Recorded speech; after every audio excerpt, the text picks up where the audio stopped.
வணக்கம். எல்லாம் நல்லா இருக்கீங்களா? வெண்டைக்காய் காரம் ட்ரை பண்ணீங்களா? சந்தோஷம்.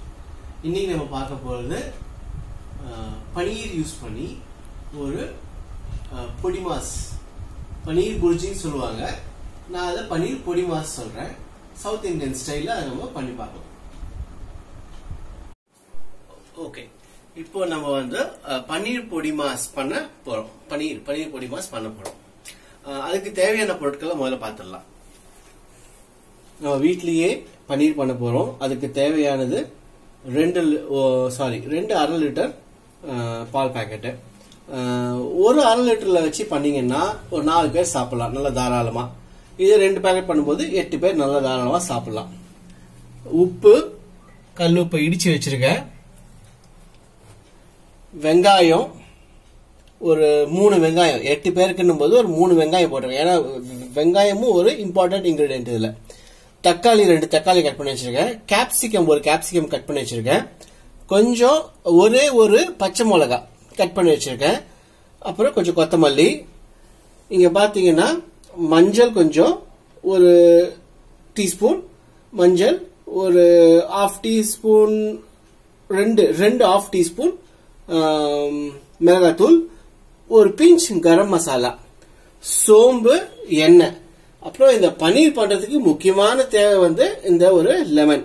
இந்த லெமன் ஜூஸ் வந்து பாத்தீங்கன்னா 2 பேக்கெட் பாலுக்கு ஒரு நல்ல ஒரு 1.5 பழத்தோடைய ஜூஸ் வச்சுக்கணும். 1.5 பழத்தோட ஜூஸை நல்லா புழிஞ்சு வச்சுக்கணும். இப்போ நான் வந்து பால் 2 பேக்கெட் பாலை, 2.5 லிட்டர் பேக்கெட் பாலை ஊற்றி வச்சிருக்கேன். இப்போ நம்ம ஸ்டவ் ஆன் பண்ணிடுவோம்.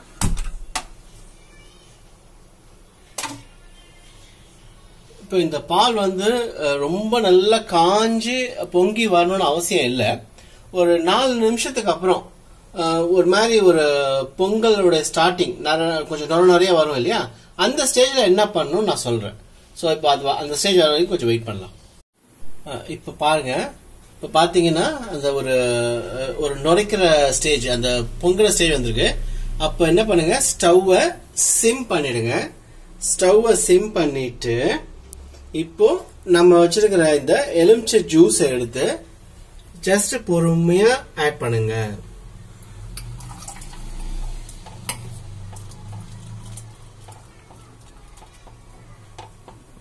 கொஞ்சம் கிளறிட்டே இருங்க, ஊத்திட்டு கொஞ்சம் கிளறிட்டே இருங்க. பாருங்க அந்த பால் அப்படியே தெரியுது பாருங்க.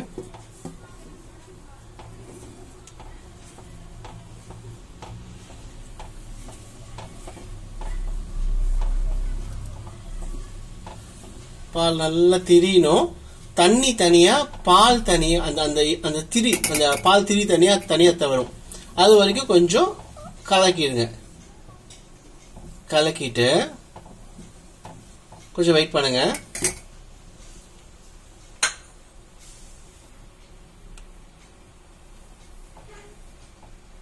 பாருங்க தெரியுதா? இப்போ அப்படியே இந்த மாதிரி ஸ்டேஜ் வந்ததுக்கு அப்புறம் அப்படியே ஸ்டவ்வை லைட்டா ஆஃப் பண்ணுங்க. இப்போ பாருங்க, இங்க தண்ணி வந்துடும், தண்ணி தனியா வந்துடும், பால் உங்களுக்கு இது தனியா வந்துருச்சு. இப்போ இந்த பால் நல்லா திரிஞ்சிருச்சு. ஸோ இப்போ நெக்ஸ்ட் ஸ்டெப் வந்து இந்த மாதிரி ஒரு பாத்திரம் வச்சுக்கோங்க. அதுக்கு மேல ஒரு இந்த ஜூஸ் வடிகட்டுற ஒரு ஃபில்டர் வச்சுக்கோங்க. ஃபில்டர் வச்சுட்டு இந்த பாத்திரத்துல அப்படியே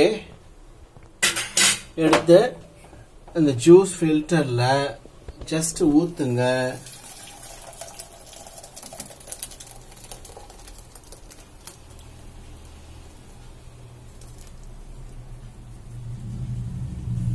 அது கொஞ்ச நேரம் வடிகட்டணும். அதுல இருக்கிற அந்த தண்ணியெல்லாம் ட்ரைன் ஆகிற வரைக்கும் வெயிட் பண்ணுங்க. தானா அது ட்ரைன் ஆகணும். கொஞ்சம் சீக்கிரமா வேலை நடக்கணும் அப்படின்னு நினைச்சீங்கன்னா இந்த மாதிரி ஒரு இது விக்குது கரண்டி. இதில் வந்து ஜஸ்ட் ப்ரெஸ் பண்ணுங்க. ப்ரெஸ் பண்ண உங்களுக்கு அந்த தண்ணி நல்லா ஈர்த்துரும் சீக்கிரமா.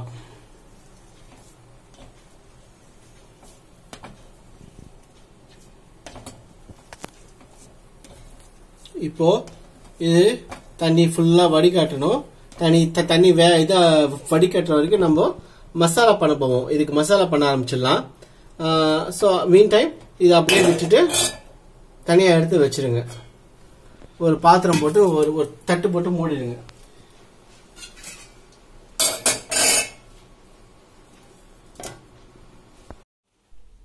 இப்போ நம்ம நெக்ஸ்ட் ஸ்டெப் வந்து எப்படி வந்து இந்த பொடி மாஸ் பண்ணலாம் அப்படின்றத பார்க்க போறோம்.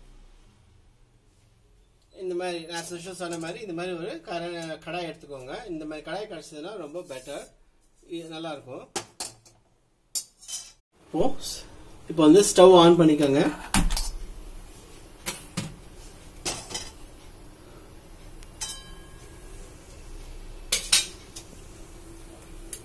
ஒரு 3 ஸ்பூன் எண்ணெய் விட்டுக்கோங்க. அது நல்லெண்ணெய் இருந்தாலும் சரி, கடலை எண்ணெய் இருந்தாலும் சரி, ஒரு 3 ஸ்பூன் விட்டுக்கோங்க.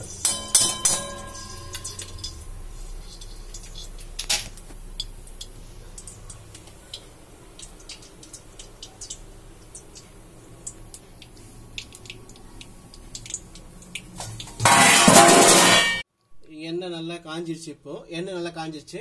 இப்போ நான் இந்த சோம்பு போடுறேன். போட்டுட்டு இந்த வெங்காயம் நறுக்கி வச்ச வெங்காயத்தை, சோம்பு கொஞ்சம் அந்த கலர் மாறுது. இப்போ மாறின உடனே வெங்காயம் நறுக்கி வச்ச வெங்காயத்தை கொட்டிடுறேன்.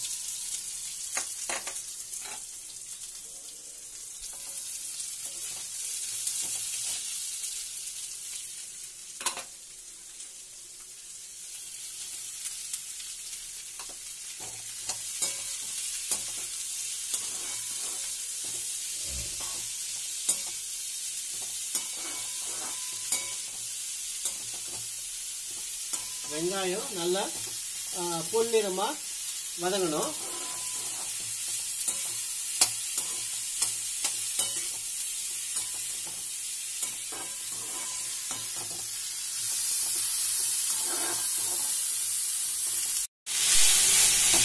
வெங்காயம் நல்லா பொன்னிறமா வதங்கி வந்திருக்கு, தெரியுது உங்களுக்கு.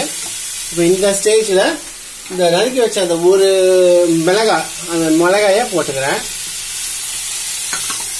அது கொஞ்ச நேரம் வதங்கட்டும்.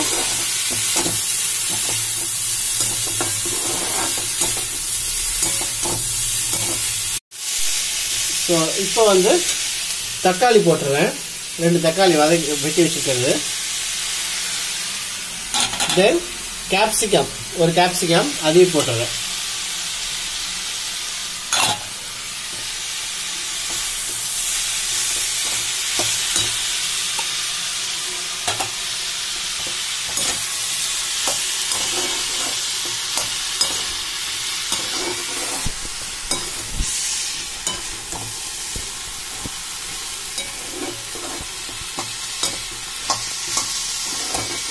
இது அப்படியே கொஞ்ச நேரம் வதங்கட்டும்.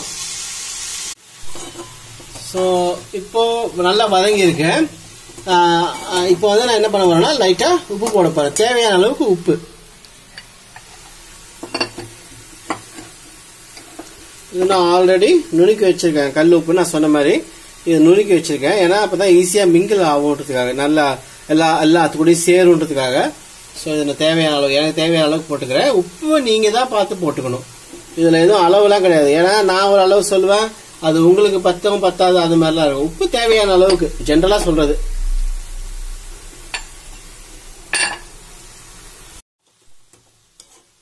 இப்ப திருப்பி நல்லா உப்பு போட்டதுக்கு அப்புறம் நல்லா கிளறி விடுங்க.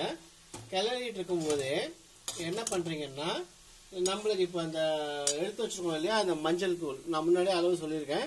இந்த மஞ்சள் தூளும் கரம் மசாலாவை தவிர மஞ்சள் தூள்,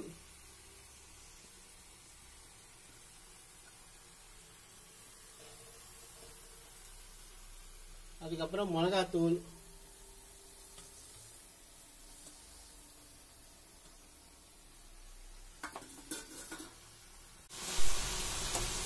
போட்டு நல்லா கிளறி விடுங்க.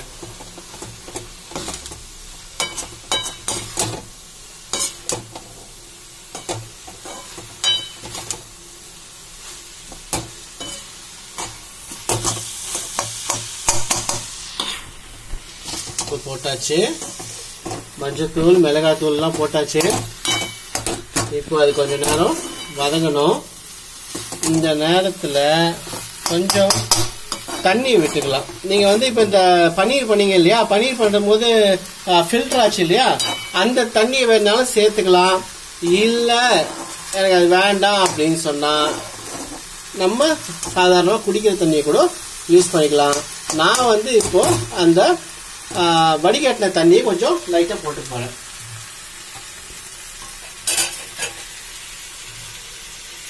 இதுதான் அந்த வடிகட்டின தண்ணி, லைட்டா போட்டுக்கோங்க. எனக்கு என்னன்னா அந்த சத்து அதுல கிடைச்சிடும்.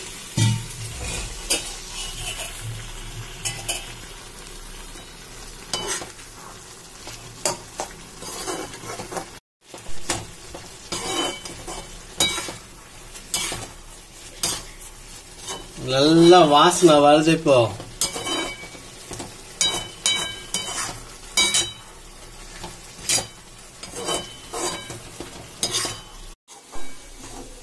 ஸோ இப்போ மசாலா ஆல்மோஸ்ட் ரெடி ஆயிட்டு இருக்கு. இப்போ இந்த நேரத்தில் கரம் மசாலா அந்த ஒரு பிஞ்ச் சொன்னேன் இல்லையா, கரம் மசாலா ஒரு பிஞ்ச் போடுங்க. தேவைன்றவங்க போட்டுக்கோங்க, இல்லைன்னா இது வேண்டாம் அவசியம் இல்லை.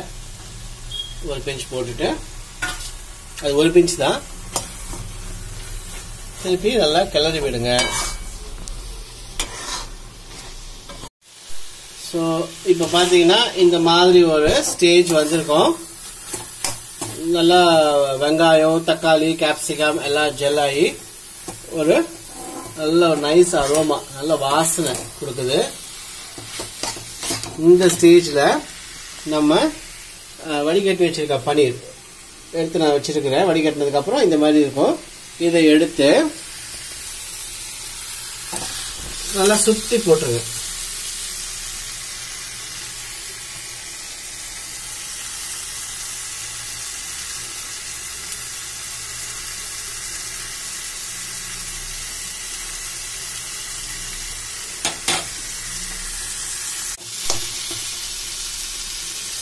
போட்டுட்டு இப்போ லைட்டா ஸ்டவ் ஸ்டிம் பண்ணிக்கோங்க. இப்போ நல்லா நல்லா கிளறி விட்டுருங்க. நல்லா அந்த வெங்காயம் சார்ந்திருக்கு இல்லையா, அது கூட நல்லா ஜெல் ஆகணும் இது. ஸோ இப்போ நல்லா அந்த மசாலா கூட மிக்ஸ் ஆயிடுச்சு பன்னீர். இப்போ பார்த்தீங்கன்னா நல்லா ஒரு அந்த பொடிமாஸ் மாதிரி விரிஞ்சு வரல, பட் அந்த ஒரு புர்ஜி ஸ்டைல் அந்த இதுக்கு வந்துருச்சு. இப்போ இது நல்ல வாசனை, எனக்கு இங்க பண்ணவே முடியல, அப்படி வாசனை தூக்குது, சாப்பிடணும் போல இருக்கு இப்ப எனக்கு. இப்போ உங்களுக்கு பன்னீர் பொடி மாஸ் தயாராயிடுச்சு. ஃபைனலா இந்த கொத்தமல்லி கொஞ்சம் அப்படி நல்லா ஒரு மேல அப்படி தூவி விட்டுருங்க. இது ஒரு தனி வாசனை கொடுக்கும். இந்த பன்னீர் பாத்தீங்கன்னா பாலால செய்யப்பட்டது இல்லையா, சோ இது வந்து இதுல புரோட்டீன்ஸ் நல்லா இருக்கு, கால்சியம் நல்லா இருக்கு சொல்றாங்க. இது வந்து குழந்தைங்களுக்கு ஜென்ரலா பால் குடிக்க வேணான்னு நினைக்கிற குழந்தைங்க, சிலது அடம் பிடிக்கும் சில குழந்தைங்க, அந்த குழந்தைங்களுக்கு இந்த மாதிரி நீங்க பண்ணி கொடுத்து பாருங்க, மிச்சம் வைக்காம காலி பண்ணுவாங்க. ட்ரை பண்றீங்களா? தேங்க்யூ. பன்னீர் பொடி மாஸ் தயார். எல்லாரும் வீட்டில் செய்து பாருங்கள். நன்றி. எல்லாருக்கும் பிடிச்சிருக்கும். லைக் பண்ணுங்க, சப்ஸ்கிரைப் பண்ணுங்க, அந்த பெல் பட்டனை பிரஸ் பண்ணிடுங்க. ரொம்ப தேங்க்யூ. நன்றி.